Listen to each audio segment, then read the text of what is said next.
Bagi kami tanda tanya besar, apakah seorang anak muda yang baru mendirikan perusahaan dengan mudah mendapatkan penyertaan modal dengan angka yang cukup fantastis kalau dia bukan anak presiden? Jangan sampai kita menyebarkan hoax atau fitnah. Pak Jokowi itu lawannya adalah fitnah. Kemudian kita sering berprasangka dengan orang lain yang padahal prasangka itu belum tentu benar. Prasangka itu benar pun kita tidak boleh ngomongin, apalagi kalau prasangka itu salah. Kita sudah bisa lagi bersolawat di depan balai kota, insya Allah. Amin ya rabbal alamin. Dan di sini saya ucapkan terima kasih dan selamat datang kepada Bapak Wali Kota. Saya panggil Bapak kok Ketua, ya Mas Gibran, Wali Kota kita, alhamdulillah. Karena nggak mungkin perusahaan baru, anak presiden, mendapat suntikan dana, angkanya kurang lebih 99,3 miliar. Dan setelah itu kemudian anak presiden membeli saham di sebuah perusahaan dengan angka yang juga cukup fantastik, 92 miliar. Jangan menyebarkan berita-berita yang memancing fitnah. Kalau toh benar, itu namanya ghibah.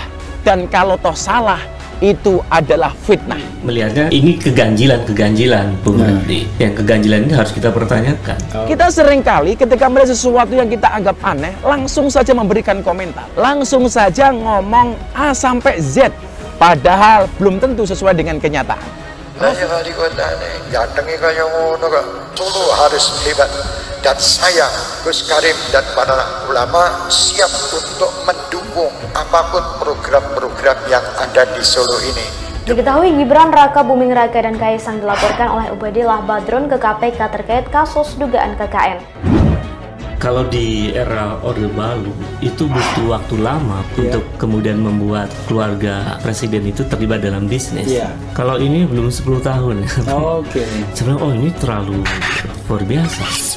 Baru 7 tahun ya, 7 tahun. Pola yang berulang dari hoax dan bahkan fitnah ya, yang sama sekali tidak ada basis kebenarannya di dunia nyata, itu menunjukkan bahwa memang Pak Jokowi sesungguhnya selama ini telah memberikan ya, satu bentuk kepemimpinan yang relatif bisa menghadirkan kemaslahatan.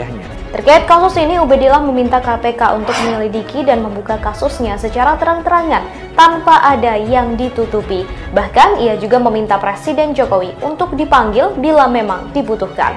Bagi kami tanda tanya besar, apakah seorang anak muda yang baru mendirikan perusahaan dengan mudah mendapatkan penyertaan modal dengan angka yang cukup fantastis kalau dia bukan anak presiden? Kecuali kalau kita sudah teliti untuk bisa meneliti apakah itu betul atau tidak. Dalam Al-Quran sudah ingatkan kita, Ya ayyuhalladzina amanu in ja'akum fasiqun binaba'in fatabayyanu.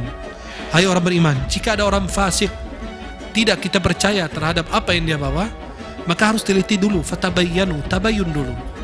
Jangan sampai kita menuduh orang dengan perkataan, perbuatan, dengan tingkah laku yang berbahaya, bisa merusakkan amal ibadah kita. Kenapa? Kita memfitnah orang.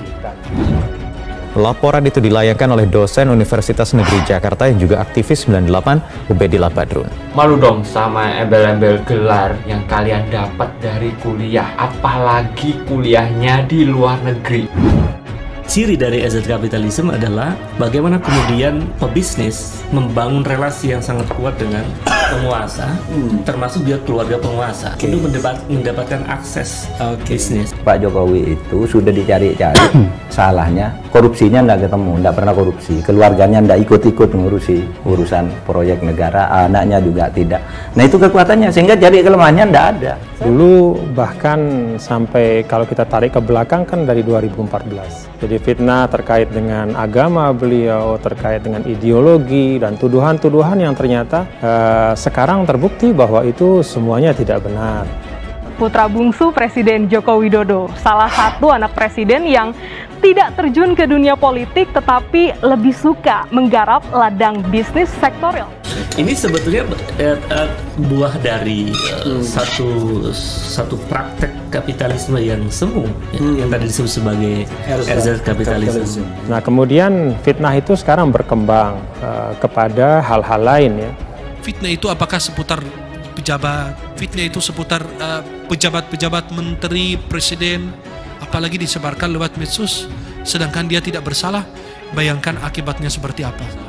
Hati-hati dengan apa yang kita sebarkan. Itu tidak menguntungkan negeri, tetapi merugikan karena membuat kita pecah belah semua.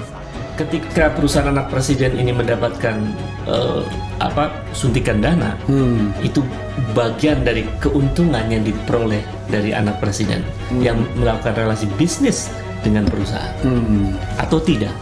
Itu kan perlu diungkap itu. Ketika yang kita omongkan ini benar kata Rasulullah, itu masuk kategori ribah. Dan kalau salah, itu masuk kategori fitnah. Nah, kalau kamu tidak pengen dibicarakan oleh orang lain, tentunya kamu jangan suka membicarakan orang lain. Inna ba'dadh-dhanni ismun. Karena sebagian dari berprasangka itu adalah dosa. Kaisang Pangarep kini jadi objek serangan kaum anti Jokowi. Dia dicurigai bisa menjadi pengusaha kaya raya pada usia 26 tahun melalui perolehan kekayaan dengan cara yang tidak halal. Duit dari mana? Itu kan duit dari bisnis jualan pisang doang. Karena nggak mungkin perusahaan baru, anak presiden, mendapat suntikan dana, angkanya kurang lebih 99,3 miliar.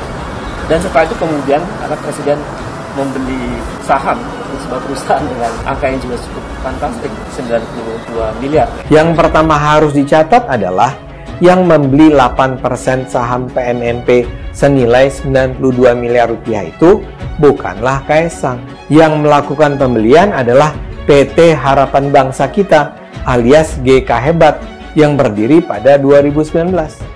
Diketahui Gibran Raka Buming Raka dan Kaisang dilaporkan oleh Ubedillah Badrun ke KPK terkait kasus dugaan KKN.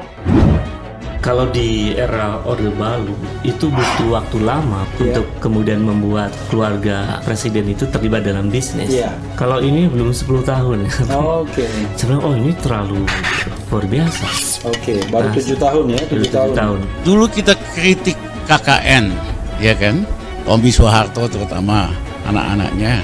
Hari ini ada anak kecil, anak bawang, ya kan? Beli investasi ratusan miliar. Duit dari mana? Sebagaimana Tommy, Kaisang dianggap membangun imperium bisnis dengan memanfaatkan kekuasaan ayahnya. Terkait kasus ini, Ubedillah meminta KPK untuk menyelidiki dan membuka kasusnya secara terang-terangan tanpa ada yang ditutupi. Bahkan ia juga meminta Presiden Jokowi untuk dipanggil bila memang dibutuhkan. Bagi kami tanda tanya besar, apakah seorang anak muda yang baru mendirikan perusahaan dengan mudah mendapatkan penyertaan modal dengan angka yang cukup fantastis kalau dia bukan anak presiden? Saya kira itu. Terus terang, segenap komentar yang seolah-olah kritis ini buat saya menyedihkan.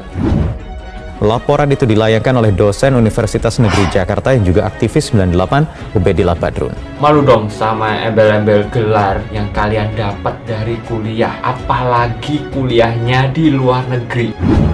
Ciri dari asset capitalism adalah bagaimana kemudian pebisnis membangun relasi yang sangat kuat dengan penguasa, termasuk dia keluarga penguasa, untuk mendapatkan akses bisnis. Pak Jokowi itu sudah dicari-cari, salahnya korupsinya nggak ketemu, nggak pernah korupsi, keluarganya nggak ikut-ikut mengurusi urusan proyek negara, anaknya juga tidak.